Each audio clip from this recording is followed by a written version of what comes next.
Oke, jadi Nikita Mirzani itu sudah terima surat resmi dari kepolisian katanya ya. Dan surat tersebut itu biasa disebut SPDP ya, atau surat pemberitahuan dimulainya penyidikan katanya gitu. Nah, surat tersebut itu ditujukan kepada Kepala Kejaksaan Negeri Jakarta Selatan katanya, dan tembusannya langsung kepada Ketua Pengadilan Negeri Jakarta Selatan. Nah, surat SPDP tersebut itu tak hanya diterima oleh Nikita Mirzani saja, tapi juga diterima oleh terduga terlapor yaitu VA. Nah, berarti itu sudah dipastikan ditemukan tindak pidana dalam kasus tersebut gitu ya, sehingga harus segera disampaikan kepada jaksa. Dan dari keterangan kuasa hukum Nikita Mirzani yaitu Fahmi Bahmid menyampaikan pada awak media bahwa Nikita Mirzani baru saja menerima surat tersebut itu di hari Selasa ya, 29 Oktober 2024, dan kemudian Nikita langsung menelponnya kemarin sore. Dan informasi terkininya ada 8-11 saksi yang sudah resmi akan dimintai keterangan dalam tahap kelanjutan proses hukum ini. Dan saksi terakhir yang nanti akan dimintai keterangan adalah terlapor atau terduga terlapor ya, yaitu VA atau Fadel Bajideh. Dan ternyata tahapannya itu lumayan panjang guys gitu. Jadi sebelum Mahkamah Konstitusi itu menetapkan seorang pelaku nih ya, misal dalam sebuah kasus, itu syarat utama minimal tuh harus ada 2 bukti. Dan alat bukti sendiri itu sebenarnya apa saja sih? Yang pertama itu ada saksi, kemudian yang kedua itu ada surat, kemudian yang ketiga adalah petunjuk, keempat adalah pendapat ahli, kemudian yang kelima adalah terlapor sendiri atau kesaksian dari terlapor sendiri. Oke, kali ini ada sebuah video sumbernya dari dunia netizen ya, langsung aja kita putar videonya. Curiga ada kebohongan, Rasman Nasution diduga akan mundur jadi pengacara Fadel Bajideh. Perkembangan terkini dari kasus dugaan asusila dan upaya menggugurkan kandungan yang melibatkan Fadel Bajideh, kekasih Laura Meizani atau yang lebih dikenal dengan nama Loli, semakin memanas. Setelah beberapa waktu bergulir, laporan yang ditujukan oleh Nikita Mirzani kini telah memasuki tahap penyidikan, menandakan bahwa penyidik menemukan indikasi adanya tindak pidana yang serius. Tahapan penyidikan ini memungkinkan Fadel Bajideh ditetapkan sebagai tersangka dalam waktu dekat. Namun di tengah sorotan publik dan proses hukum yang berjalan, Rasman Nasution, pengacara yang mendampingi Fadel, mulai mengeluarkan pernyataan yang menarik perhatian. Ada tanda-tanda keraguan yang untuk terus membela Fadel mulai muncul. Rasman Nasution melalui di akun Instagram pribadinya mengungkapkan keraguannya akan kesaksian yang diberikan kliennya. Dia menyebutkan bahwa ia tengah mendalami kembali kebenaran dari kasus ini dan mulai mencurigai adanya hal-hal yang mungkin tidak diungkapkan oleh Fadel. Pada unggahannya, Rasman menjelaskan bahwa ia merasa ada kebohongan yang masih disembunyikan oleh Fadel meskipun dirinya telah meminta Fadel untuk berkata jujur sejak awal kasus mencuat. Naiknya proses penyelidikan jadi penyidikan terkait dengan laporan Nikita Mirzani kepada Fadel Fajar Bajideh membuat saya Dr. Ran kembali mendalami apakah ada kebohongan yang disembunyikan, tulis Rasman. Dia mengingatkan bahwa pada awalnya dirinya sudah meminta Fadel untuk terbuka dan jujur agar proses hukum dapat berjalan lebih mudah. Namun hingga saat ini Fadel tetap mengelak adanya tuduhan tersebut. Menurutnya semua itu tidaklah benar. Rasman kemudian mengajukan permohonan kepada pihak kepolisian agar dilakukan gelar perkara khusus untuk mendalami bukti-bukti yang ditemukan. Maka dengan gelar perkara khusus ini, Rasman berharap dapat memeriksa bukti-bukti tersebut secara mendalam dan memastikan kejelasan dari fakta-fakta yang ada. Nah, naiknya kasus ini dari penyelidikan menjadi penyidikan itu membuat Bang Rasman itu cukup ketar-ketir ya. Dan dia cukup ragu dengan kliennya. Apakah kliennya itu sudah jujur? Apakah semua perkataan itu bisa dipertanggungjawabkan seperti itu ya. Sedangkan kasusnya terus bergulir nih gitu. Oke, kemudian ada sebuah foto dibarengi caption yang menyentuh dari seseorang nih ya, untuk sosok Nikita Mirzani. Jadi captionnya itu berisi harapan dan juga doa ya. Seperti ini tulisannya. Besok terakhir BAP dari semua laporan yang kamu layangkan, katanya gitu. Entah itu di Polda ataupun di Polres. Setelah itu akan ada penentuan siapa yang bakalan jadi TSK gitu ya. Bismillah, semoga Allah selalu menjagamu dan menjawab semua doa-doamu, katanya gitu. Dan berikut ini ada sebuah komentar juga ya. Dia bilang nih, Niki orang baik tanpa kita tahu kebaikannya, nggak pernah umbar-umbar. Tapi itulah Niki, dibalik huru haranya, intinya ada maksud untuk kebaikan. Nik, semoga kamu lebih baik lagi. Setelah ini carilah ketenangan dan kebahagiaanmu atau bahagiamu gitu ya. Karena ternyata Nikita itu juga membantu beberapa anak-anak di Papua loh tanpa kita ketahui, dan itu akhirnya ter-up tanpa disengaja oleh dirinya gitu ya, yang akhirnya bikin rame ya media sendiri gitu. Jadi di balik huru-haranya ya dia bukan orang jahat sih sebenarnya gitu loh.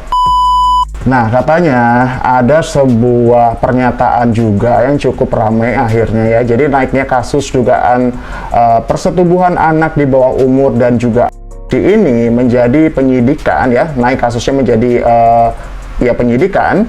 Nyatanya benar-benar membuat Rasma Nasution ya, kuasa hukum dari Fadel Bajideh itu ketar-ketirnya luar biasa gitu. Pasalnya, naiknya kasus ini menjadi penyidikan mengisyaratkan bahwa kasus tersebut memang mengandung unsur tindak pidana di dalamnya. Namun sesuai janjinya juga katanya ya, di awal bila kliennya ini yaitu Fadel Bajideh ya terbukti tidak jujur dengan apa yang terjadi sebenarnya sejauh ini, Rasma Nasution siap untuk mundur katanya gitu ya.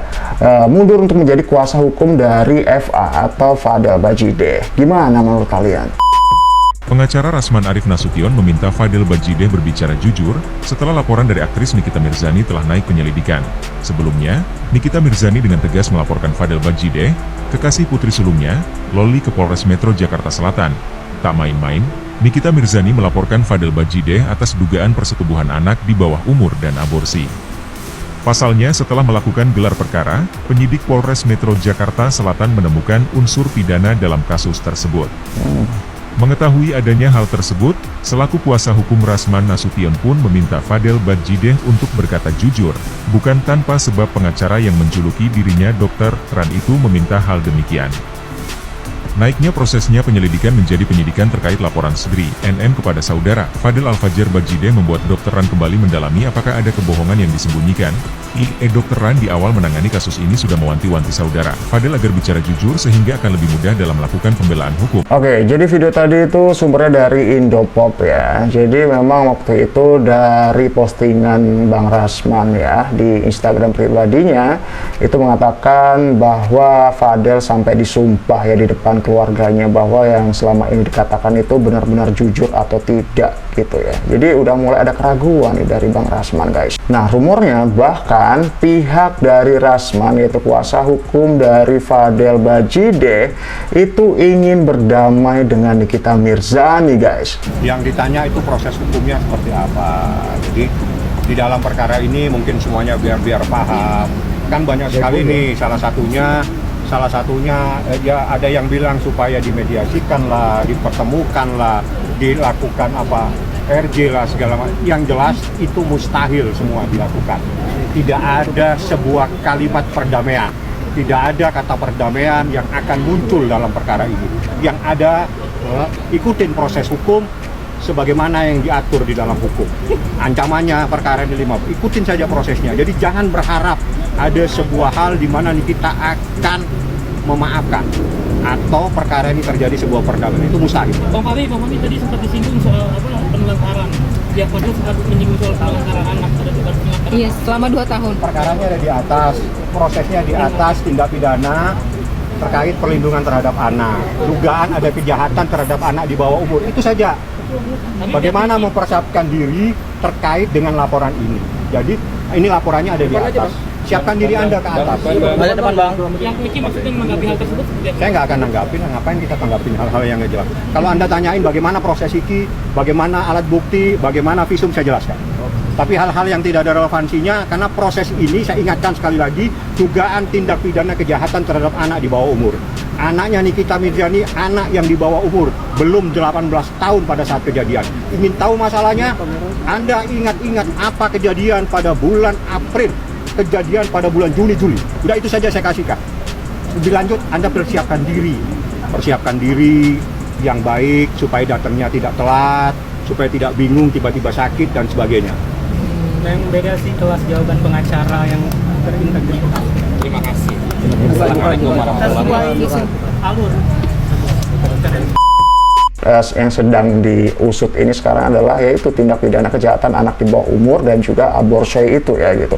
Itu fokusnya nggak usah melenceng ke sana kemari, katanya nanti kehidupan si Laura di luar negeri seperti apa gitu. ini aja yang ada di depan mata sekarang aja, yang kejadiannya ada di Indonesia, udah cukup gitu. Jadi memang nyatanya ya Bang Rasman ini sudah mulai kelabakan guys gitu, sebenarnya ya gitu.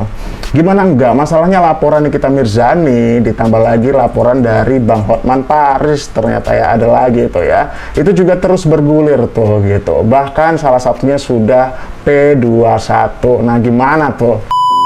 Ini ada sebuah video, kemudian dibarengi ada caption juga, nggak usah omong mundur, sebelum Fadel jadi tersangka, juga Rasman udah ditangkap dan ditahan lebih dulu, katanya gitu. Yang orang tidak tahu, Rasman sudah jadi tersangka dan berkasnya sudah P21, sehingga harus segera ditahan oleh kejaksaan, katanya gitu. Karena berkas Rasman sudah P21 dan telah dilimpahkan ke kejaksaan, maka Rasman harus segera ditahan di tahanan kejaksaan. Peristiwa ini hampir sama dengan apa yang dialami oleh Nikita Mirzani pada Oktober 2022 lalu. Iya benar sih, kalau masih ingat ketika itu ya. Ketika itu Niki ditahan berapa hari gitu ya, gitu. Karena harus menjalani menjadi tahanan kejaksaan ketika itu ya gitu. Oke deh, itu sedikit updatean untuk hari ini ya, dan sampai jumpa di video selanjutnya.